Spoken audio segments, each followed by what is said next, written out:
So I'd like to start by introducing Dr. Isabel Guy, who's on the screen behind us. So Dr. Isabel Guy studied the IB at Oakham School and was and still is a keen hockey player. She went to medical school in Birmingham and she intercalated in anatomy, and Dr. Nicoll is apparently the only person she has found so far who is interested in her research on the brachial plexus. Dr. Guy has joined DocSoc as an interviewer on several occasions, and she's currently a junior doctor in the Royal Navy, but is ultimately thinking of going into plastic surgery. So the next person I'd like to introduce is Jemima Ball, who sat to the left of Dr. Nicoll, and she has just completed a degree in natural sciences at Nottingham University, having studied A-levels at Oakham School. And she took specialist units in genetics, medical science and anatomy during her course at university, and she is now a first-year medical student at Leicester University. And she too has been back to DocSoc to prepare for her application and to be interviewed by Dr. Leanage. The next person I'd like to introduce is Adrian Patenge, who is sat in the middle, and he took the IB and actually went on to study HS, so human sciences, human, social and political sciences. Is that right? At Cambridge University, and then continued with a postgraduate degree in the same field at Cambridge University again.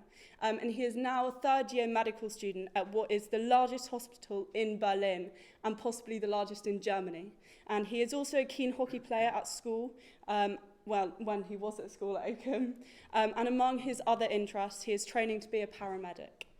And finally, I'd like to introduce Dr. Navin Leanage, who did science A-levels at school, and then he went on to Newcastle University to complete a bachelor's, a BSc, in biochemistry. At Leicester University, he has been active in various student bodies and in outreach, for which he has won numerous awards, including most recently being named as Doctor of the Month. He is a registrar in emergency medicine, and during the pandemic, he was deployed on the COVID wards in Leicester, and he's been back many times to Oakham School for many years to help with DocSoc.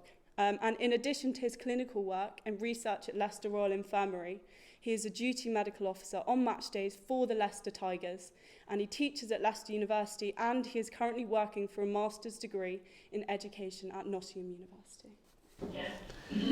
Yes, and of course I know lots of things about these people and their UCAS forms. I can remember Izzy's first week in Rushbrooks. And I said, we're having a chat in her dorm, and I said, what does your dad do? And she said, oh, he's a bottom doctor, sir. Now that was a long time ago. Now, Izzy, you did the IB. How did you find managing the IB workload and everything you had to do to get into medical school? Okay, good question. So I'm the sort of person who thrives off being busy. So I'm better when I'm busy.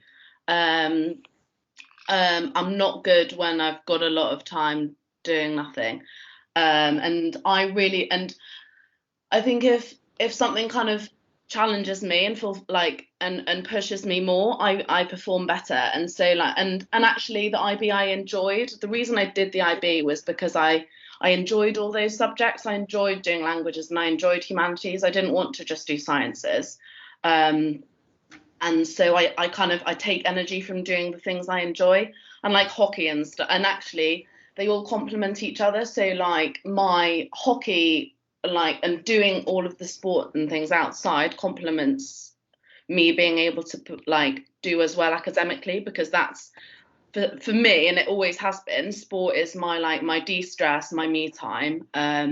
You're with a team, it's a completely different environment, you're running around outdoors, what's better than that? And so that, but I think it's a very individual thing, but for me it was absolutely the right thing. I loved it.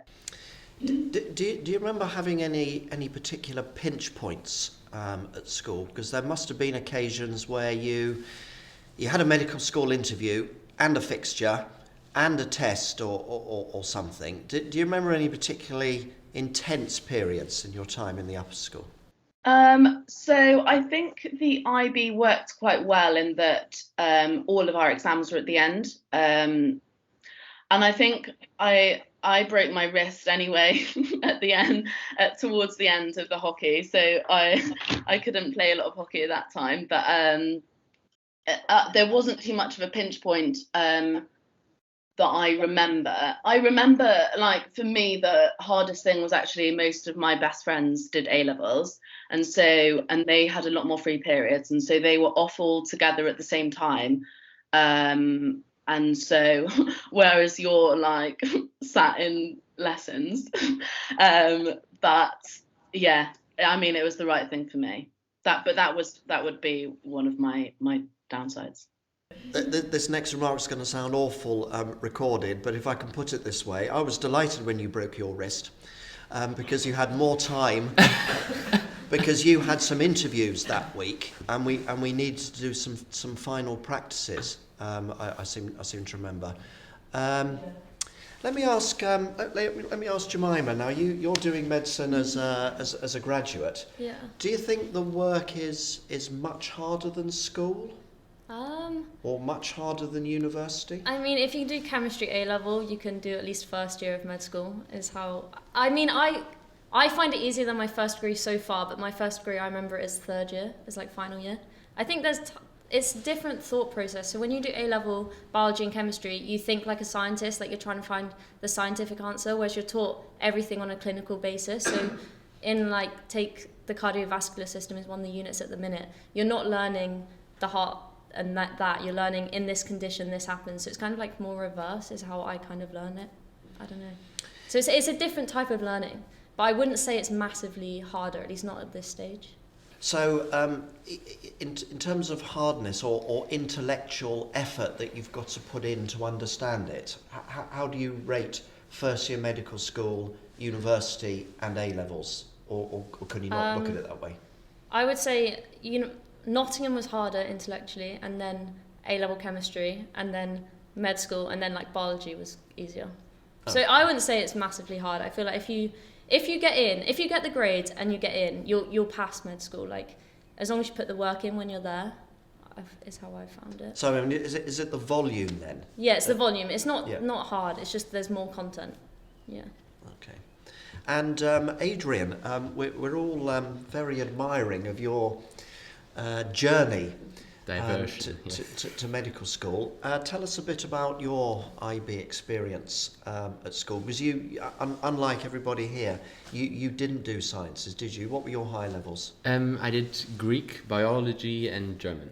Yeah, so I had to take a science because otherwise in Germany it wouldn't count as an Abitur. And in the beginning I had the plan to go to university back home. So I had to take at least one science, and that was biology, and it wasn't my favorite, I must say, and I just had to take it. So it wasn't that science heavy, to put it that way. Yeah.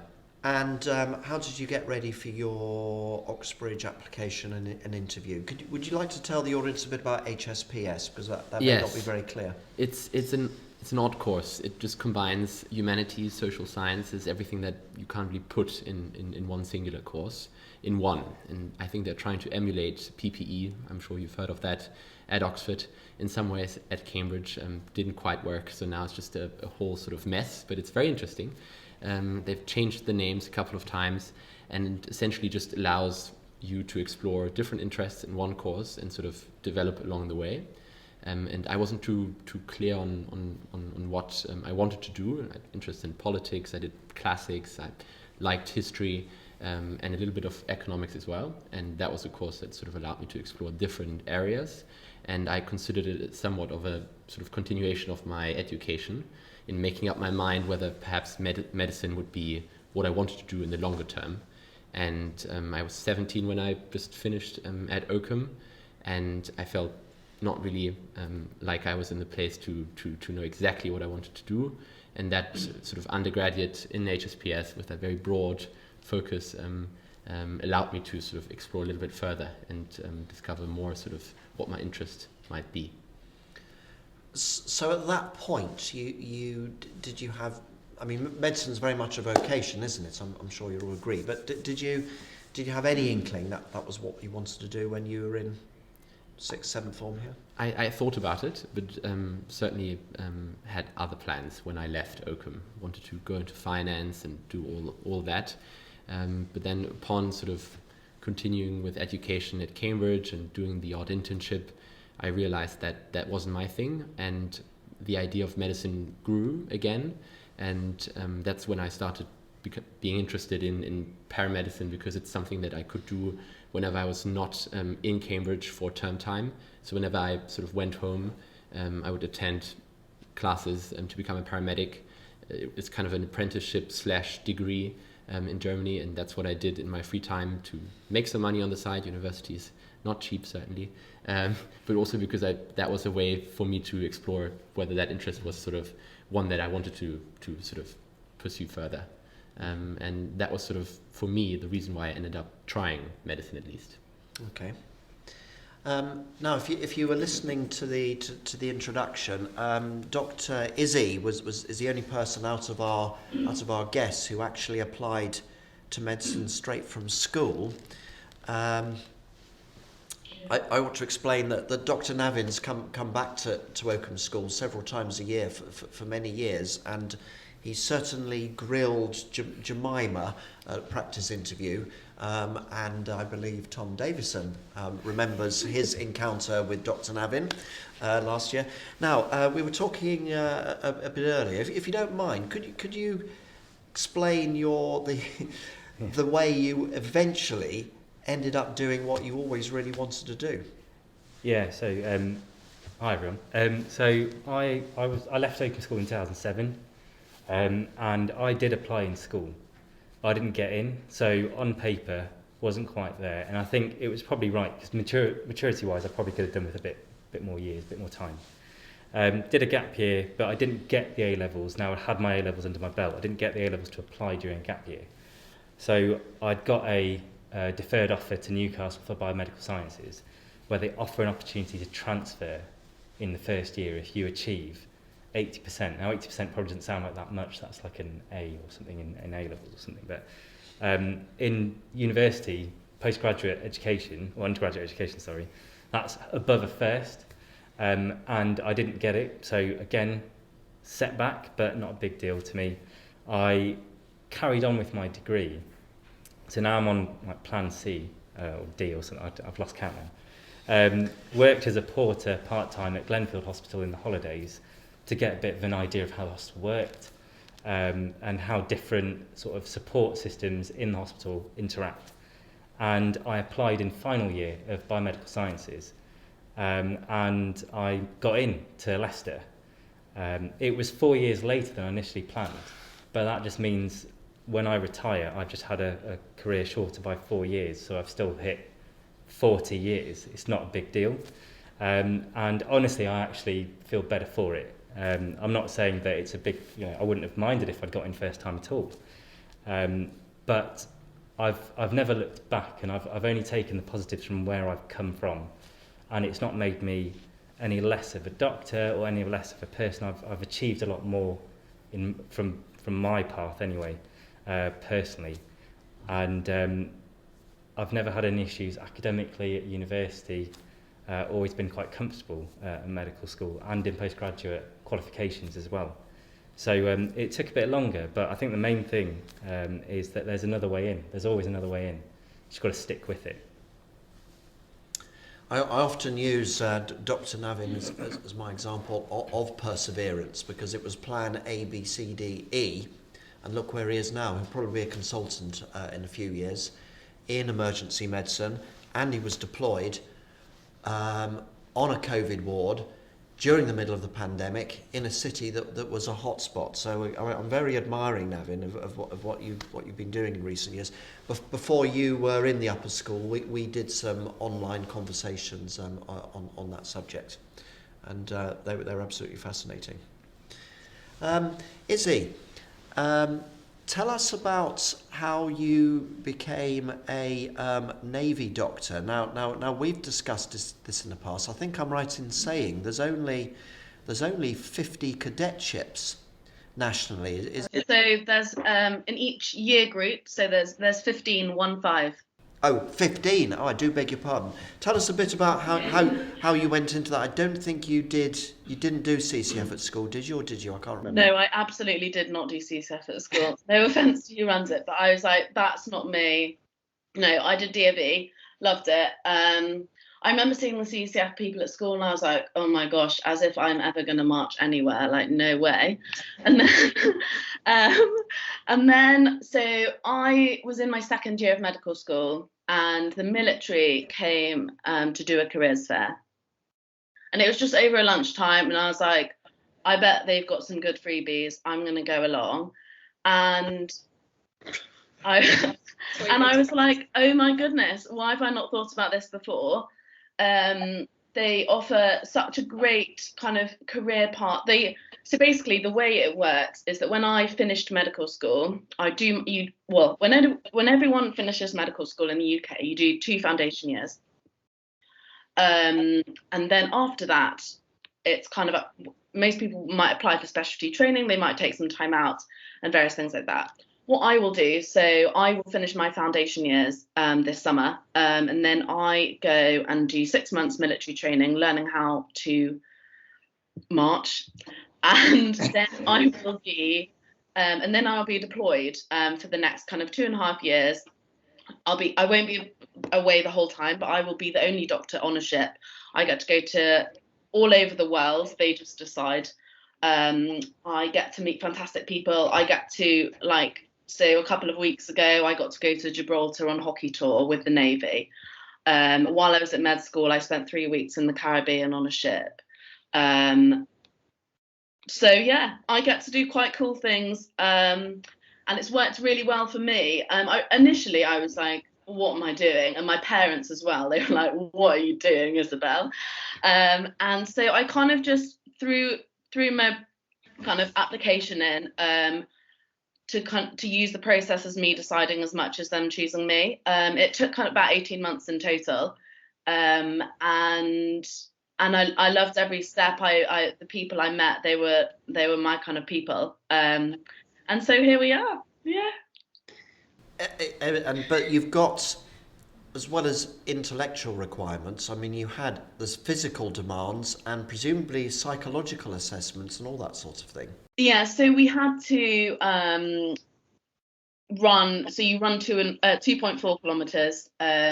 You also, it's in various stages. So you do psychometric tests, you do interviews, you write essays and stuff, and then it all culminates if you get through all of those in this 2-3 day course down in Portsmouth. Well, test basically down in Portsmouth, where you do all of those again. So you do the psychometric test, you do the run, you do the essay. You do some kind of leadership tasks, and then as soon as you've finished your run, so you're absolutely like, I thought I was going to be sick, and then they basically tell you whether you get the cadetship or not, and I was very, very lucky and I got it. Well done. It must be very competitive. I should have explained to the audience, by the way, that guess why Izzy can't join us in person. The word begins with H. Hockey, tri-service hockey tournament. Who won, by the way? It wasn't the Navy, was it? No, it was not. All right. Well, thank you, Izzy. Now, Jemima, how much work experience did you end up doing in your journey to where you are at the moment? Okay. Either at school, the first time round, yeah, or and at Nottingham, was that important or not as much as? So work experience is pretty important for your personal statement and your interview. So I applied when I was 18. I got the offers I wanted and then decided not to go into med school at the time. I just went and did another degree and then came back to it. So back when I must have been like 15, in 2015 and 16, I did a week in cardiology in Leeds because my aunt and uncle are cardiologists up there, so thankfully through them I got work experience. And then I did one in Leicester in HPV surgery through Oakham, through the careers department here, and then I did work experience with my dad's friend who's a GP. So it's kind of like who you know, and it's kind of sad knowing that some people won't get it, but you can just apply. There are schemes online where you apply for work experience, but yeah, it's really crucial to do it and do it earlier on, so then it doesn't do it in the summer holidays. It doesn't interfere with your A-levels and your IB studies.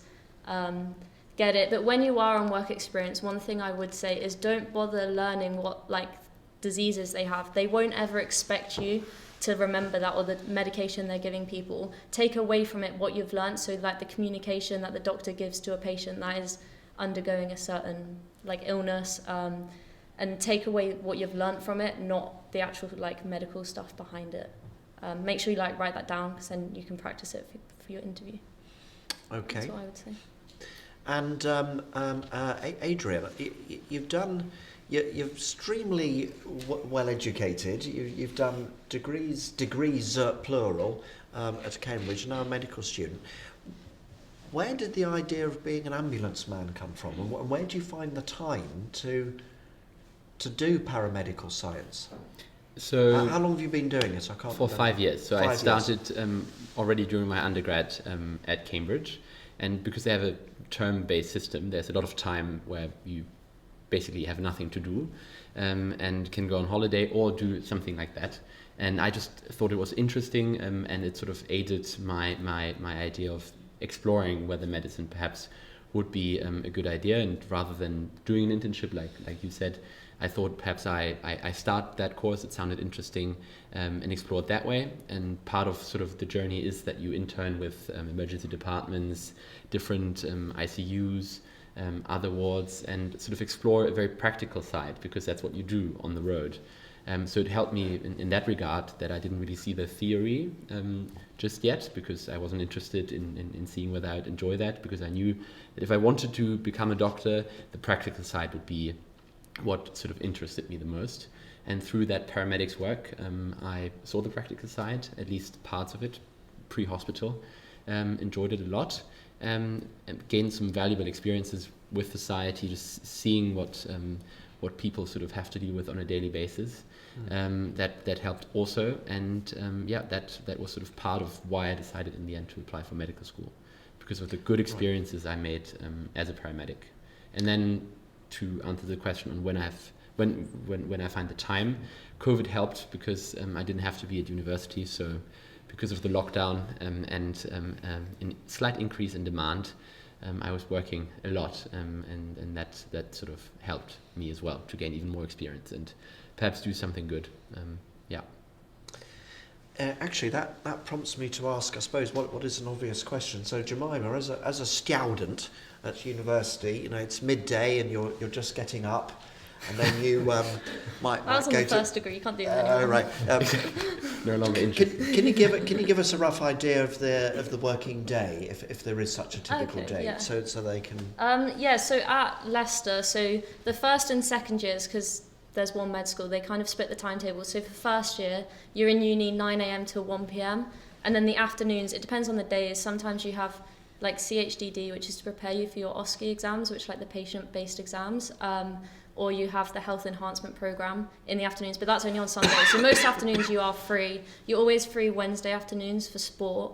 And then it's lectures 9 till 11, and then group work 11 till 1. And then in the afternoons you can either go off and play sport with your sports teams, or like study. And then in the evenings there's also training then. And then in second year, which is like the preclinical is first and second year. Second years start at 2 p.m. So they have lectures and then group work till 6.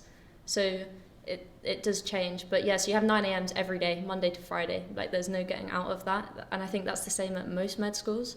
9 a.m. I know, it's so early. Crack of but dawn, yeah. you'll see all your other friends that don't do medicine, they'll have like one lecture 2 till 3 p.m. and they don't even have to go to it. Whereas like if you do medicine, you do have to go in every day. Here we go. So choose accommodation near the med school. That's the best thing. So my flat's like right nearby. But, What's the unit of teaching time at university? Is it an hour, or is it 50 minutes, or? It's meant to be 50 minutes, so you have a 10-minute to walk to the next building. So your lectures are meant to be 50 minutes long, but they often go over, especially when it's one of the doctors or surgeons coming in, because they just talk for longer. And a practical class would be how long? So dissection room. So some universities, I think there's only a few now, do full cadaver dissections. So you go into a room, you're assigned a group for 2 years and a cadaver, so you get a new cadaver each year. You go down, those sessions are an hour and a half to 2 hours, but you can go down at any point with your medical student ID. You just scan your ID, show your face to the camera, and then they unlock the door and you can just go in whenever. So there's that, and they will give you extra lessons to teach you anatomy for that. Other practical ones we've had is clinical skills, which is 2 hours. That's like basic first aid. Okay. Dr. Navin, you in past couple of years, you've done a few things for us, particularly about working in the pandemic, but I don't think this particular audience would have heard you speak on that subject. I'm not quite sure what the right question to ask is, so I'm just thinking of a previous conversation. It's probably what's the hardest is for a new medical graduate to graduate in a pandemic, isn't it?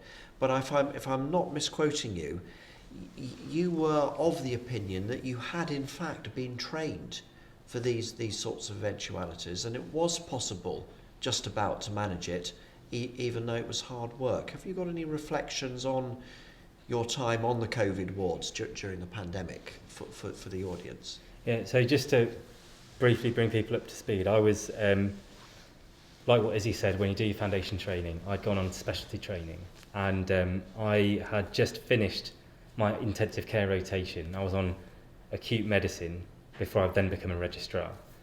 And I'd only done a month of acute medicine when the pandemic really hit hard, and so I got taken back to intensive care because I had intensive care training under my belt.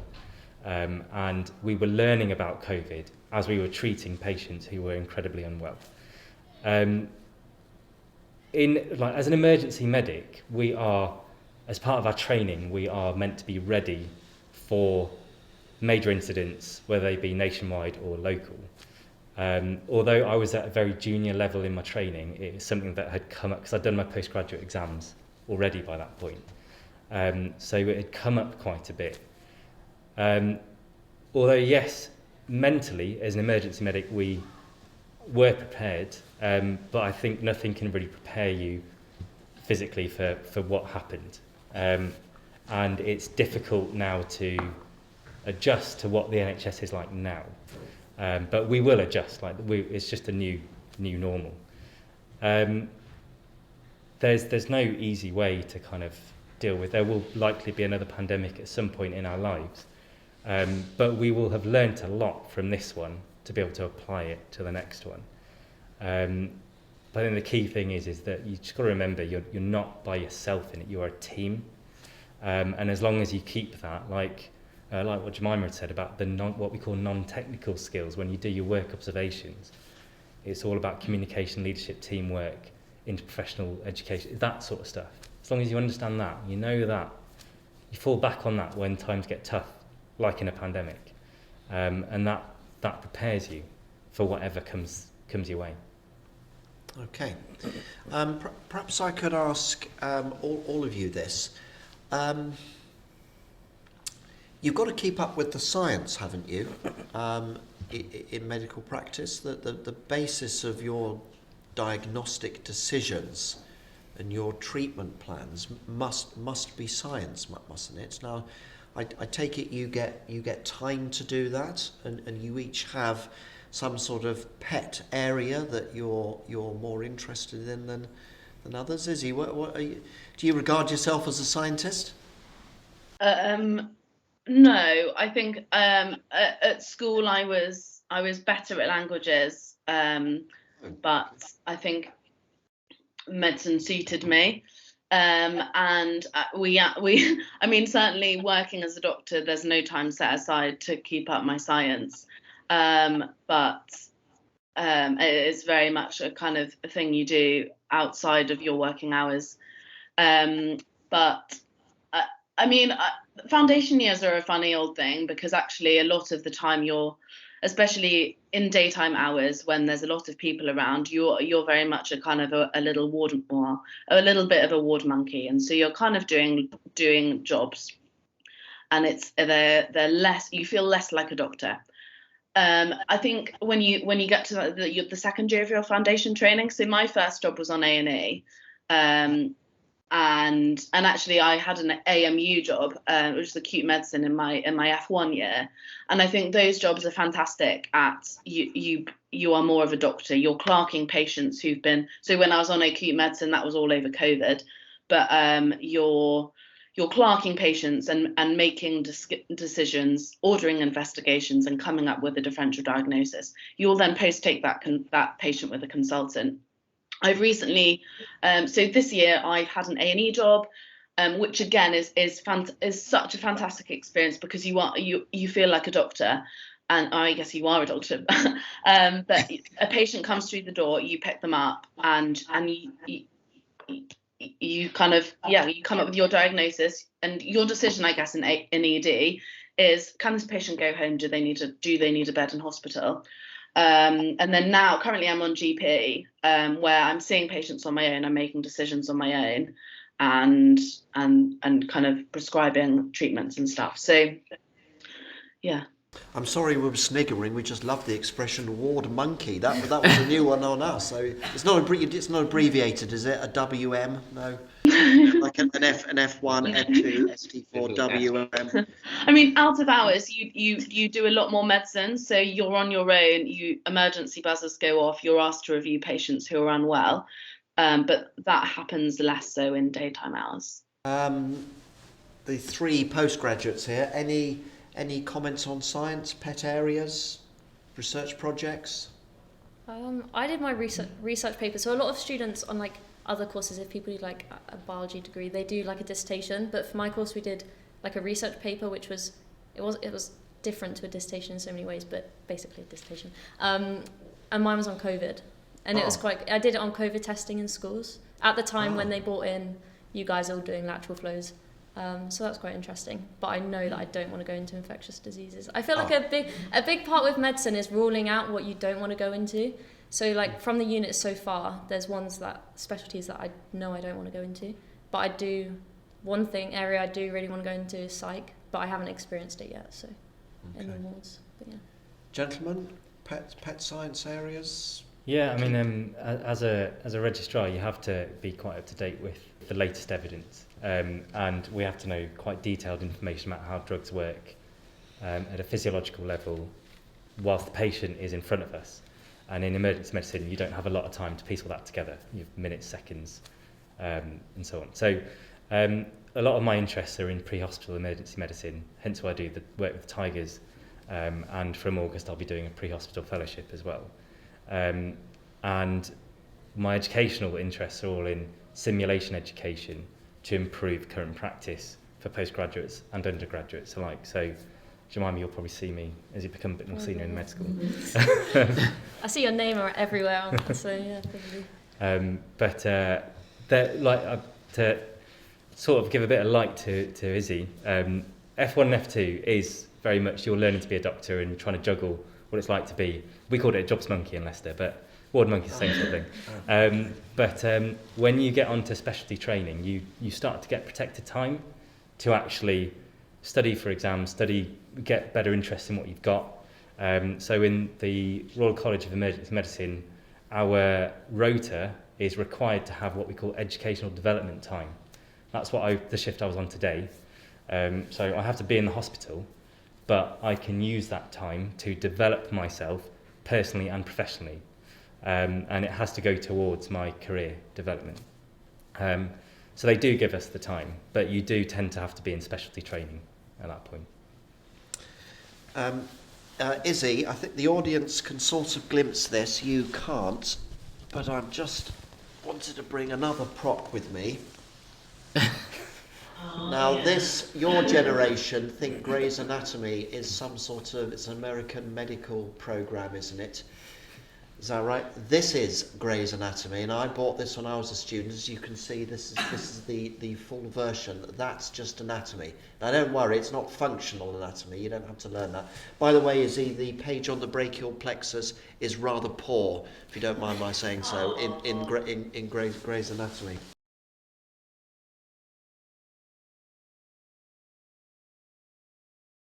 Yeah, so treatments that come out go through rigorous tests before they actually get to the NHS. So you may have heard this organisation called NICE, National Institute for Care and Clinical Excellence. So they go through all the different treatments that are out there for certain conditions. Then they get put into guidelines that drip down to the hospitals and then get put into policies that we then use as our practice. Now, those are the main treatments, and then certain techniques which we do in emergency medicine where you're sort of getting a bit more hands-on sort of operation sort of thing in the emergency department. When those come in that are new, we do simulations before we actually start using them. But they come in pretty quickly, so we don't have long to actually get used to doing it. But it gets fed out to us very fast. We then read through it, practice it, do it. But when you get to that sort of more senior level where you're making those decisions and doing those sorts of things, because you have quite detailed understanding of anatomy, physiology, it's not actually that difficult to adjust your practice as it all comes out in latest evidence.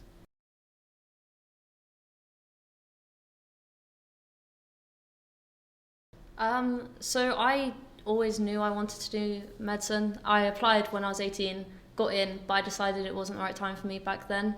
I chose natural sciences. I was actually going to do straight geography, like BSc in geography, and I actually started geography when I got there, and realised that it just wasn't the same. Like, I enjoyed my A-levels, so I did biology, chemistry and geography, and my natural sciences pathway were those three subjects, so I just missed biology and chemistry when I started geography, and it just kind of fitted in with what I wanted to do. They're super flexible with your units, so like all modules. So if you're doing like a 40 credit biology unit and you want to do like, that's like set to you and that was what you were meant to do, but then you decided there's two separate 20 credit ones you want to do instead that are on different topics, they're really flexible, so you can do that. I did a 10 credit maths unit after like not doing maths in a while. I did maths AS and then didn't, and I just thought it's got like maths coursework, so I could substitute 10 credits of chemistry for 10 credits of maths, and they're just really flexible with it, so yeah, just suited me.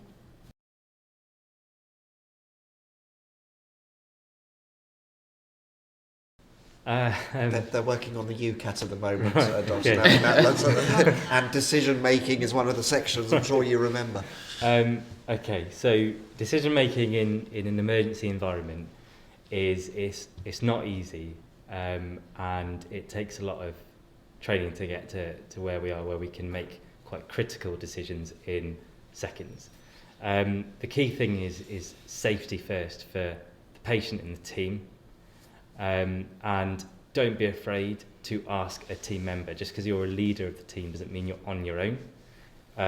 We often have a doctor leading a trauma call with a nurse next to them, who is usually a very senior nurse, who has seen multiple whatever's in front of you, whether it's someone's been stabbed, someone's been hit by a car, it doesn't matter. So it's being confident in your abilities, and at the same time being as safe as possible, but at the same time don't be afraid to ask if you're not sure, because you've got a lot of team members there who can chime in if they need to. I'd like to give a big thank you to all of the speakers for giving your time to share your insights into your experience with medicine to us. And as a medicine applicant, I found it really helpful, and I'm sure all the other pupils here did as well. I found it really interesting hearing about Adrian's roundabout way of getting into paramedicine and Dr. Navin's contact with COVID, as well as Jemima's insight into uni and Dr. Guy's mix of medicine and the Navy. And so could we please give a round of applause to all the speakers?